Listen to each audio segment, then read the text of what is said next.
What if the woman cleaning your school halls was actually the most gifted musician in the entire building, and no one ever knew? Tonight, you're about to hear the true story of a hidden talent, a broken system, and a single performance that shook everything. Before we dive into this powerful story, don't forget to like, share this video, and subscribe to the channel. We're so close to hitting 1,000 subscribers, and your support means the world. It helps us keep creating stories that truly matter. The hallways smelled faintly of lemon polish and old music. Sunlight filtered through tall windows, landing in soft patches on the polished wooden floors of Belridge Academy of the Arts. The click of expensive shoes and echoing laughter filled the corridors. But beneath it all, there was another sound, the quiet shuffle of Amara Lewis pushing her cart. She moved with the ease of routine, her beige custodial uniform blending into the pale walls like part of the background. She'd been cleaning these halls for almost 5 years, and by now, her presence barely registered to the students or staff. They looked past her, as if she were another fixture, like a lamp, or a wall clock, that suited her just fine. Most of the time, Belridge was the kind of place where names carried weight, where money opened practice rooms, and talent was only noticed if it came wrapped in a prestigious last name. Amara didn't have that, but she had something else. She just didn't let anyone see it. Her hands, roughened from years of cleaning solution and gloves, were once used for something very different.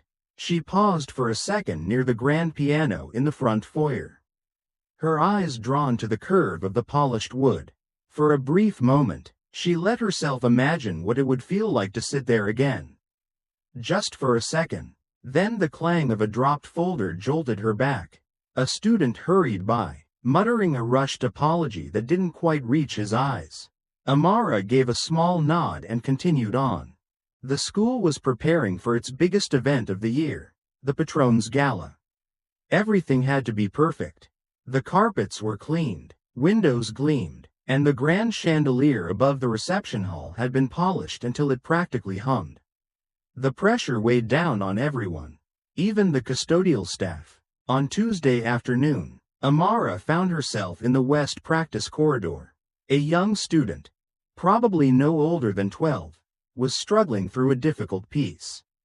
The melody of Liszt's La Campanella stuttered and fell apart with each run of arpeggios. The girl's frustration showed in her slumped shoulders and trembling lip.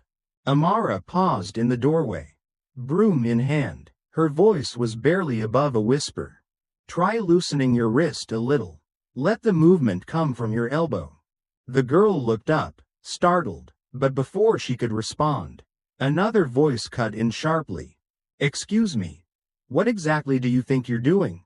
It was Elena Mortimer, the head of the piano division, always dressed in dark blazers and pearls. She carried herself like royalty. She stepped into view with a look of practiced disdain. Amara's voice caught in her throat.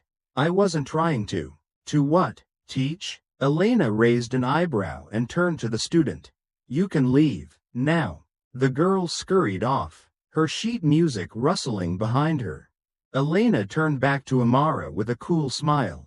"Next time you feel like offering instruction, maybe stick to mops and leave arpeggios to professionals." She didn't raise her voice. She didn't need to. The words landed like a slap, quiet but cutting. A few students passing by chuckled under their breath. Amara nodded once, forcing her eyes down. Her cheeks burned, but she didn't say a word. Later that week, she was assigned to clean the auditorium during a rehearsal for the gala. Staff bustled about with clipboards, and students adjusted music stands. Amara stayed out of the way, wiping down chair backs and carefully vacuuming the velvet aisle runners. Near the stage, Olivia Hastings, the gala's featured performer, was running through La Campanella. Again, and again, and again. Each time, she missed something different, a run, a transition. Her tempo faltered, and her fingers tensed. Teachers exchanged glances, but no one interrupted. Olivia had a scholarship and a famous last name. She would be fine. But Amara saw the truth. Standing at the edge of the room, she watched Olivia's hands stiffen, the same way hers once had when nerves crept in.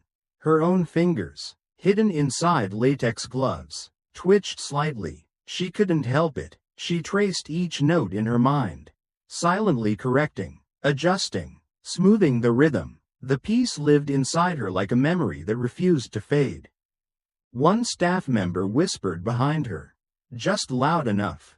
Stage prop in overalls. At least the floor will be spotless. A few quiet laughs followed. Amara kept her head down. Her eyes stayed on the floor. But inside, something old and restless stirred. That night, after everyone had gone, she returned to the hall. The lights were low, and silence filled the space where music usually lived. She walked slowly to the grand piano, her steps quiet on the polished wood. Her hand hovered over the lid for a second, as if asking permission. Then she opened it. She sat down, not carefully or ceremoniously, just naturally, as if no time had passed. She placed her hands on the keys and closed her eyes. The first note rang out, clear and bright, and then the next, and the next. It wasn't just good, it was breathtaking. Her hands moved with confidence. Her posture relaxed. The music flowed from her as if it had been waiting all these years. The difficult passages, the light flourishes, the deep, emotional phrases. She played it all with a quiet kind of power. What she didn't see was Liam Chen standing in the doorway. Frozen. He'd come back to grab a forgotten tablet. But now he stood there, unmoving, watching the woman he thought he knew transform in front of his eyes. There was no mop, no gloves, no uniform, just music.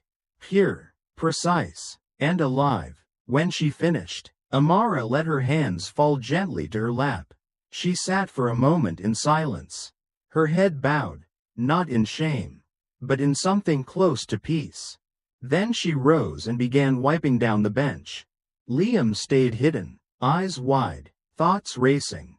He had just witnessed something extraordinary, and he knew, without question, that it couldn't stay in the shadows. The next morning started like any other. The air in the staff break room smelled of burnt coffee and disinfectant. Amara was wiping down a counter when Liam Chen stepped in, holding a half-filled paper cup and wearing an expression that didn't match his usual calm. He stood there longer than necessary, like he was trying to find the right words. Finally, he asked quietly, "Was that you last night? On the stage?" Amara didn't look up. She kept wiping. "Slower now. You shouldn't have seen that." Liam set his cup down gently. I couldn't look away. Her hands stilled. The silence between them stretched out until she finally turned to face him. "It's not something I talk about. Most folks wouldn't believe it anyway." "I believe it," he said, every note. Amara leaned against the counter. Her voice dropped, thoughtful. "I was accepted into the National Conservatory when I was 18.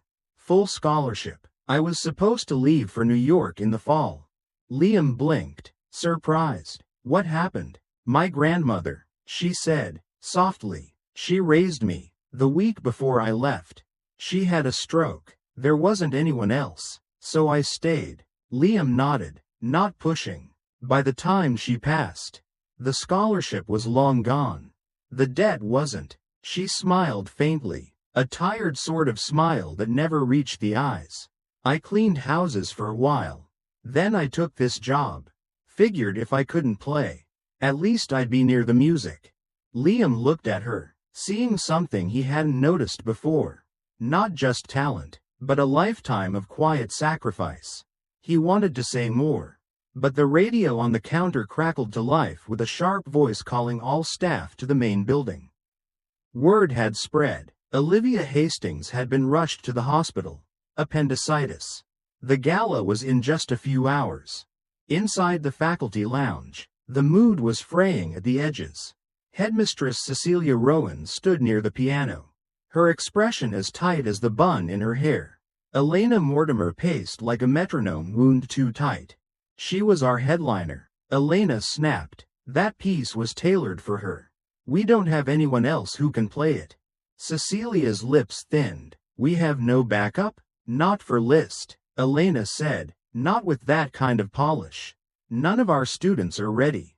Liam stood near the doorway, clutching a folder, heart pounding. The room buzzed with panic and pride, each voice trying to avoid blame.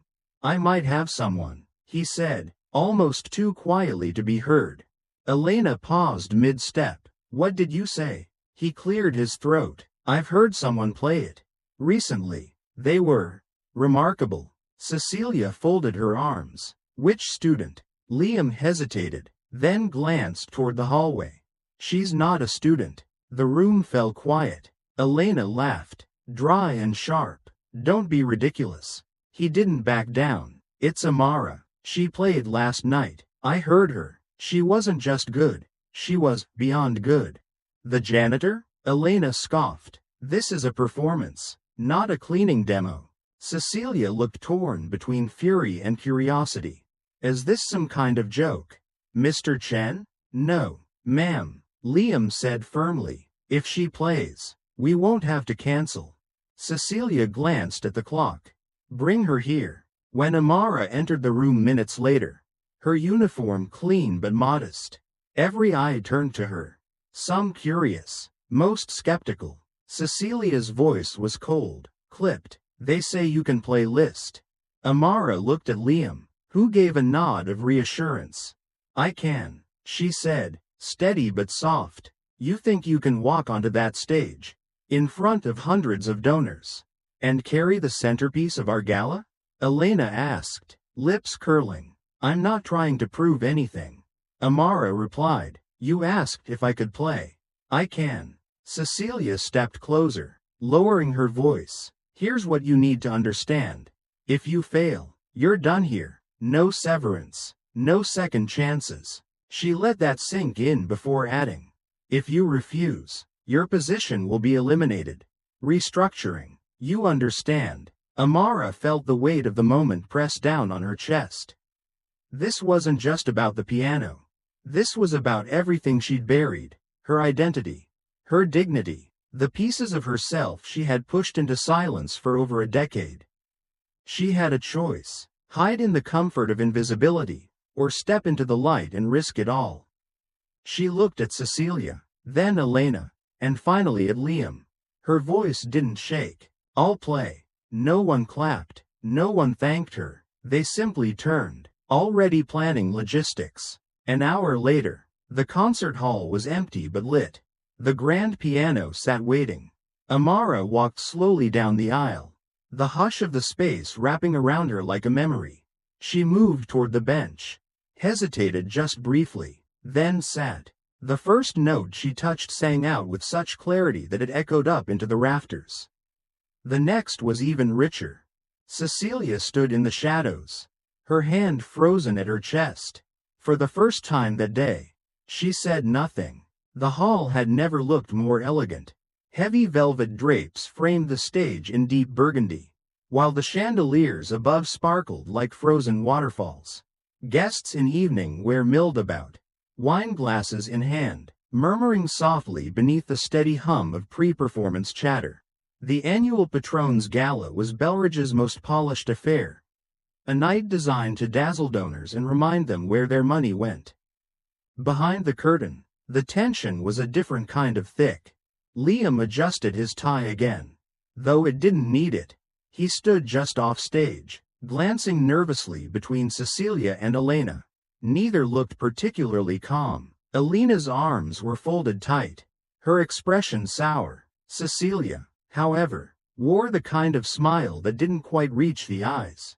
She glanced down at the folded paper in her hand, then stepped out onto the stage. The crowd applauded automatically. She let it wash over her before raising a hand to quiet them. Good evening, she began, her voice perfectly controlled. Thank you for joining us for our annual celebration of talent and tradition. Unfortunately, due to an unexpected medical emergency, our originally scheduled performance cannot proceed as planned. She paused, just long enough to let the disappointment register. However, She continued, with a practiced smile, in the spirit of inclusion and creativity. We are offering a unique and heartfelt performance from someone within our very own Belridge community. A few murmurs ran through the crowd, a handful of raised eyebrows.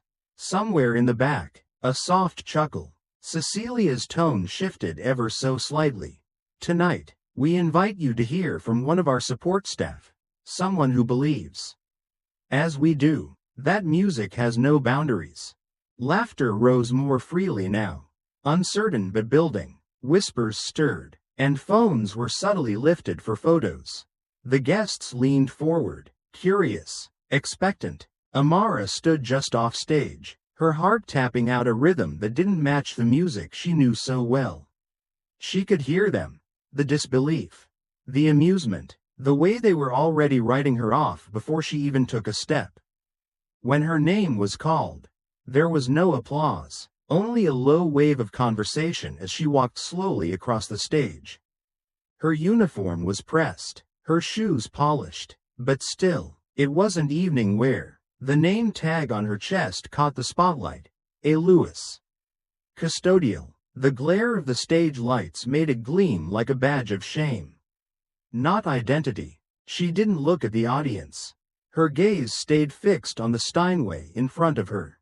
Someone near the front let out a half-muttered comment, loud enough to carry, "At least the piano will be clean." Amara swallowed, her throat dry, her fingers tingled. And for a moment, the noise from the crowd blurred into a dull roar. Her chest tightened, her thoughts raced back to every moment of silence she had endured. Every glance that slid past her, every remark that said without saying, "You don't belong here." Her fingers hovered above the keys. But she didn't play, not yet. In that space of hesitation, her courage trembled. She saw Cecilia's warning in her mind. Alina's smirk, the empty looks from students who never saw her as anything more than a background blur. Her breath hitched, but then, like a soft breeze in a closed room, her grandmother's voice returned. "The world doesn't decide who you are. You do, Amara." She closed her eyes. She breathed. And then, she played. The first note fell like water on still glass. Then another. Then a phrase. The music built gently, then leapt, then pulled back. It wasn't timid. It didn't ask for approval. It declared something. With every run of notes, Amara carved out her space. Her tempo was steady, her transitions clean. The notes of Liszt's La Campanella tumbled from her fingers like they'd been waiting years to be heard. The rhythm curled through the hall, pulling the attention of every distracted mind into one single moment.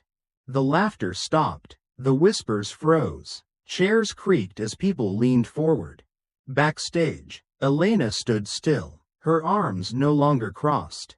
Her mouth had parted slightly, as if she'd meant to say something but forgot how. Her fingers twitched by her side. Cecilia, by the curtain, held her program a little too tightly. Her knuckles were pale. She stared without blinking. Out in the audience, Arthur Voss, a well-known music critic who'd been invited as a courtesy, stopped scribbling halfway through a remark. He reached for a fresh page in his notebook and began to write. Slowly, deliberately, 2 words, "Undiscovered genius." As the third movement soared, Amara's whole body moved with the music. She wasn't hiding. She wasn't small. She wasn't anyone's janitor. She was simply herself. When the final chord hung in the air, the silence that followed didn't feel empty, it felt full, like everyone was afraid to breathe and disturb what had just happened. 3 seconds passed, then someone stood, then another, then the room erupted in applause. It was not polite clapping. It was not forced or obligated. It rolled through the hall like a wave, loud, real, unrelenting. Amara sat still for a moment, her hands resting quietly on her lap. She didn't look up right away. The applause kept coming, surrounding her. When she finally stood and turned to face the crowd, her bow was small, graceful, not shy, not boastful. For once, it wasn't a gesture of service. It was a moment of being seen. The stage was still warm beneath Amara's shoes when she stepped behind the curtain, the echoes of applause trailing faintly behind her. She didn't quite know what to feel: relief, disbelief, something else entirely. The walls backstage, once sterile and familiar, now felt like part of another world, one she hadn't planned to enter. Liam met her halfway down the corridor. He didn't speak at first, just nodded, a look in his eyes that said everything. "You were brilliant," he finally said. Amara gave a soft smile, the kind that didn't rise all the way to her eyes. "I didn't expect them to listen." "They didn't just listen, they saw you." But not everyone shared that sentiment. Across the hall, Elena Mortimer stood with her arms folded tight, lips pressed into a razor-thin line. Her jaw worked silently, a storm gathering behind her eyes. She didn't approach, didn't congratulate, didn't even look Amara's way. She turned sharply and disappeared through a side door. Cecilia, however, had no choice but to step into the spotlight again, this time with far less control than she was used to. She made her way toward the lobby, where donors were already gathering with wide eyes and buzzing conversation. She smiled the way one does when cornered and wearing expensive lipstick. "Wasn't she remarkable?" she offered to one group near the reception table. "Of course, we've known for some time that she had potential. Belridge believes in uncovering hidden talent. It's part of our culture." Some nodded politely, others raised eyebrows. A woman in pearls leaned in. "Why haven't we heard her before?" Cecilia tilted her head, unfazed. "We've been watching her progress carefully. We wanted to give her a chance when the time was right." But the room had already shifted. The donors weren't just sipping wine anymore, they were asking questions. Real ones, the kind Cecilia didn't like answering. In the student wing, whispers traveled faster than sheet music. Young musicians who once avoided eye contact with Amara now stood in small groups, murmuring her name with something that sounded a lot like awe. A few pulled out their phones, replaying a shaky video taken from the balcony. She wasn't even nervous. That transition into the third section? I've never heard it played that clean. Did you know she used to be a real pianist?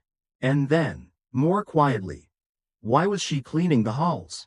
For the first time in years, the weight of hierarchy at Belridge felt a little lighter, like someone had cracked a window open. But behind that small gust of change, the storm was already forming. The next morning, Amara arrived to work as usual. She changed in the basement locker room, put on her gloves, tied her hair back. Her name still sat on the schedule. No one had said anything official, until she walked past Elena's office and heard her voice raised behind the door. She undermined protocol. Elena snapped. She wasn't vetted, wasn't approved, and certainly wasn't authorized to perform. A pause. Then Cecilia's voice, quieter, more controlled. She saved the evening. She humiliated this institution. You think the press won't dig into this? That board members won't question why someone that talented was pushing a mop instead of playing piano?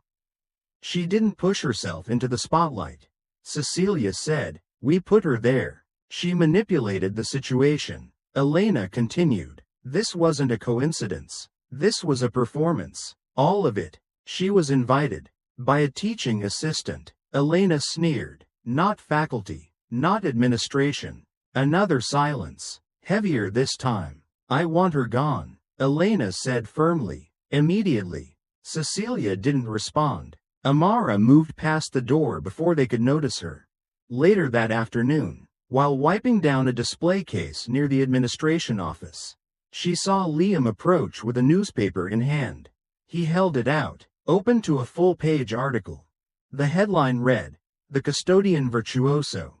Beneath it, a photo of Amara at the piano, hands poised midair, the audience a blur behind her. The byline belonged to Arthur Voss, and the first paragraph sang her praises in words she'd never imagined someone would use for her again. They're talking about this across the country, Liam said quietly. You've started something, Amara. She stared at the page, unsure how to feel. It didn't seem real. 2 days later, an envelope arrived at the main office. Inside, a letter embossed with the seal of the Anders Institute for Artistic Justice. The letter, short and direct, offered Amara a leadership role in their new outreach program, designed to bring classical music education to underserved communities.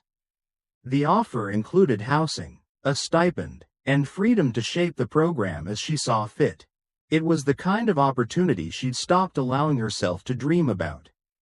But it also meant leaving Belridge, and it meant leaving behind students who were just beginning to see something different in themselves through her. She folded the letter slowly, placed it in her bag, and walked outside to clear her head. The trees along the campus edge were losing their leaves, the air crisp and cool. She sat on a bench near the practice gardens, watching a few students wander by with sheet music under their arms. One of them, Madison, a shy girl who'd barely spoken to her before, paused nearby. "I watched your performance twice," she said, her voice soft but sure.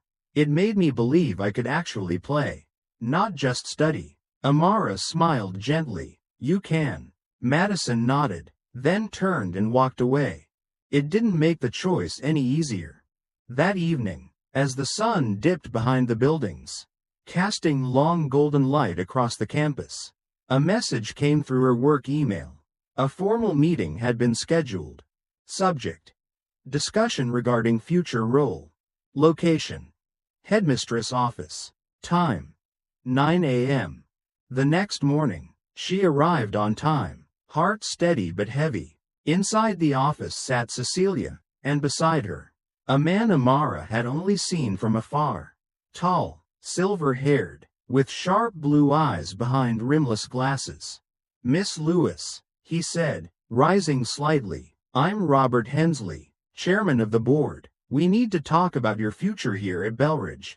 The boardroom at Belridge was as far from the basement janitor's closet as one could imagine. Walls paneled in dark mahogany, heavy velvet curtains filtering soft morning light, and a long oval table gleaming beneath a brass chandelier.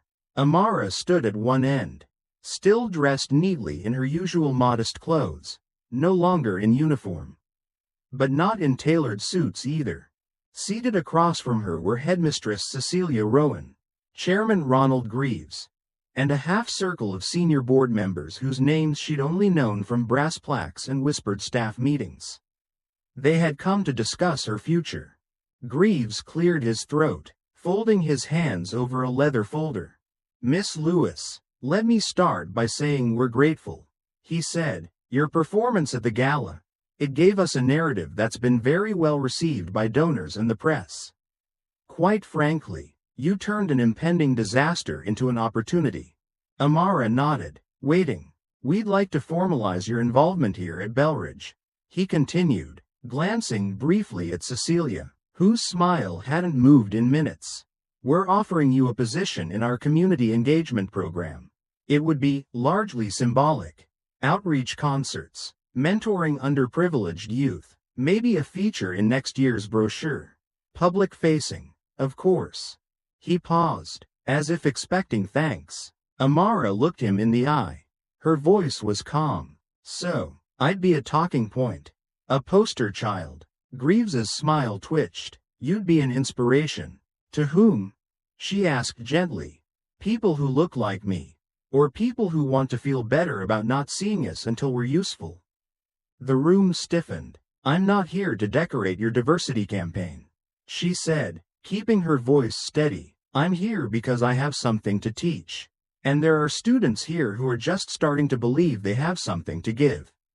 Cecilia sat up straighter. Her tone clipped. "This offer is generous, Miss Lewis. You might want to consider what happens if you decline." Amara nodded slowly. "I already have." They dismissed her a few minutes later. Cordial, professional, controlled. But the air around Cecilia shifted as soon as the door closed. The smile disappeared. What had once been manageable was now a threat. Within days, things began to change. She arrived at her practice room to find the door locked, reassigned to another instructor. Student sessions she'd scheduled were suddenly removed from the calendar. Emails went unanswered. Supplies didn't arrive. A quiet wall was forming. And behind it, whispers started to grow. She's trying to replace the faculty. She's exploiting the gala for attention. She's only here because of a fluke. But Amara didn't step back. She documented everything. Every reassigned class. Every delay. Every unsigned form. And she wasn't alone anymore. Liam helped her gather dates, names, policies, a few alumni. Former students who'd read about her in Arthur Voss's column reached out, offering support, and on campus, the students themselves had started to notice. One morning, an anonymous flyer appeared on lockers and bulletin boards. Let real talent rise. It was a simple black and white message, but within hours, it had been posted online, shared across campus forums, even mentioned on a student-run podcast. Dozens of students signed an online petition asking for transparency in faculty appointments and increased access to performance opportunities. The comments underneath painted a picture of frustration, of long-silenced voices now waking up.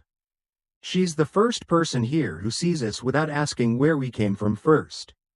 I stayed in music because of her. She's the only one who ever made me feel like I mattered outside of grades. Amara said little, but she kept showing up. Then came the faculty meeting. Closed door, tight agenda, no observers. Elena stood, her voice sharp as cut glass. This school was built on excellence, discipline, order, and in the last month, those things have been undermined. She turned directly to Amara. You've created chaos, Miss Lewis. Your actions have divided the student body. You've disrespected the structure we depend on. The room was still. Amara reached into her bag and pulled out a single sheet of paper.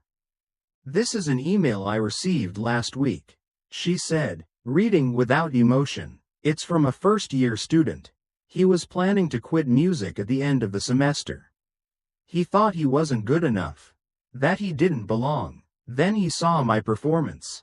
She looked up. He's staying. The silence in the room changed. Not discomfort. Something else. Reflection. Maybe. Regret. Cecilia sat back, lips pressed together.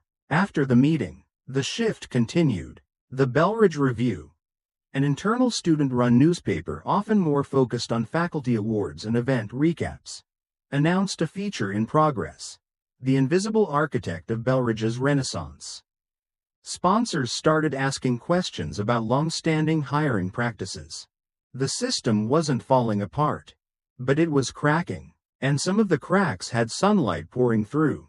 Late one evening, as Amara was locking up a borrowed room for practice, she received a message on her phone. It was short, no name, just a line of text. They're planning to cut your position. Budget reasons. Quiet. Next board meeting. She stared at the screen for a long time. The air around her suddenly still. They weren't just trying to push her aside. They were trying to erase her. She could walk away, take the offer from Anders Institute, start fresh, free of politics and memory. But something inside her had shifted. She packed up her bag, flipped off the light, and stepped into the hallway. Tomorrow, she would speak, not just for herself, for every student who had ever been told to stay in their lane. For every note played in the dark, unheard, for everyone who had been looked through instead of at. The request had been simple. 10 minutes at the end of the conservatory assembly. Just enough time for a closing note. A brief address. Normally, the slot was reserved for final remarks from faculty or small awards presentations. Amara's name on the agenda raised more than a few eyebrows. But Cecilia approved it without a fight, believing most people would be gathering their coats by then anyway. Amara didn't argue. She had learned by now that real change often came in quiet places, not grand entrances. The morning of the assembly arrived with overcast skies and the kind of crisp air that hinted at fall just starting to settle in. The main auditorium, usually half filled for these events, was packed. Students sat shoulder to shoulder in the lower section. Staff filled the side rows. Near the back, representatives from local arts foundations, a few reporters, even members of the board took seats with programs folded in their laps. Amara waited backstage, holding a small index card with only a few phrases scribbled in pencil. Her palms were dry, her voice steady. She had no piano this time, no music to lean on, just words. When her name was called, she stepped out to polite applause, not the kind given to a performer, but to someone no one quite knew what to expect from. She stood at center stage. No notes, no podium. "Good morning," she began, her voice calm but clear. "I know I'm not who you expected to see here. A year ago, I was sweeping floors in this building. Some of you probably walked past me without ever wondering if I had something more to give. That's not judgment, that's just how this place works." A hush settled over the room. She continued, "This institution was built on discipline, on excellence, but somewhere along the way, we started confusing polish with worth. We decided that talent needs a pedigree, that it has to look a certain way, dress a certain way, be approved before it's believed." She paused, scanning the crowd. "You've built walls with uniforms and titles. You've made music a privilege, not a right, but talent doesn't wear badges. And dignity doesn't ask for permission." There was a rustle in the seats. Someone cleared their throat. Others simply stared. "I'm not here to call anyone out," she said, softening, "because I know change doesn't start with blame. It starts with recognition. Belridge is filled with brilliance. Some of it in plain sight. Some of it in the corners we don't think to look." She let the silence breathe for a moment. This can be a place that not only discovers talent, but protects it, nurtures it, no matter what hallway it walks down or what door it enters through. She gave a small nod, as if to herself. "Thank you for listening." She stepped back, quiet as she came. No one leapt to their feet. No cheers broke out, but in many ways, the stillness said more. A few clapped, slowly. Others wiped at their eyes. Some sat frozen, unsure what to do with the way the words had settled inside them. By that evening, the video of her speech had made its way online. The student-run paper uploaded it with the title, "The 10 Minutes That Moved a Mountain." And then the stories started pouring in. A hashtag appeared, spreading quietly at first. "Voices of Belridge." Students began sharing their own experiences. Notes scribbled on practice exams. Comments overheard in auditions. Times they felt invisible, dismissed, unsupported. Staff, too, added to the thread. Janitors, tech crew, kitchen workers. One shared a photo of their son learning to play violin using a broken instrument left in the discard bin. What began as a story about a pianist had become a mirror held up to a system. 2 weeks later, change arrived not with fanfare, but with memos. Elena Mortimer stepped down. Officially, she transitioned to new opportunities in the private sector. Unofficially, no one missed her office door being quietly stripped of its nameplate. Cecilia Rowan followed suit shortly after. Citing early retirement, the board didn't resist. And then came an email. Simple, straightforward. Amara Lewis. "We are pleased to offer you the position of Director of Inclusive Talent Programs. Full authority to design curriculum access initiatives, mentorships, and community engagement partnerships." She accepted, not to settle a score, but to start a new story. 3 months passed. The leaves changed. The air turned colder. Amara now walked the halls of Belridge not with cleaning supplies, but with lesson plans tucked beneath her arm. She wore soft sweaters and simple flats. Her smile came a little easier. The same students who once avoided her now waved as they passed. Some stopped to talk. Others lingered just to hear her thoughts on a piece they were struggling with. She taught out of room 4B. a space that used to hold broken chairs and forgotten file cabinets. Now, it had a piano in the corner, mismatched chairs, string lights overhead, and walls dotted with handwritten sheet music. Above the doorway, a new plaque had been installed, in honor of those whose songs were silenced before they could be heard. On most days, the room was filled with music, not perfect, not polished, but full of fire, of searching, of students daring to believe in themselves in ways they hadn't before. Amara didn't speak much about the gala anymore, or the boardroom, or the years she spent in silence. She didn't need to. Her presence said enough. And though Belridge still had its flaws, still had work to do, it had begun to breathe differently. Because one woman, without a title, without an invitation, had chosen not to disappear. She had stayed, and she had changed the music. Sometimes, the greatest changes don't come from breaking the system. They come from revealing what it refused to see. Amara didn't demand power. She simply refused to stay invisible. So now we ask you, how many gifts go unnoticed in your own community because of where someone works? Or what they wear? What would happen if we truly listened before we judge? If this story moved you, let us know in the comments.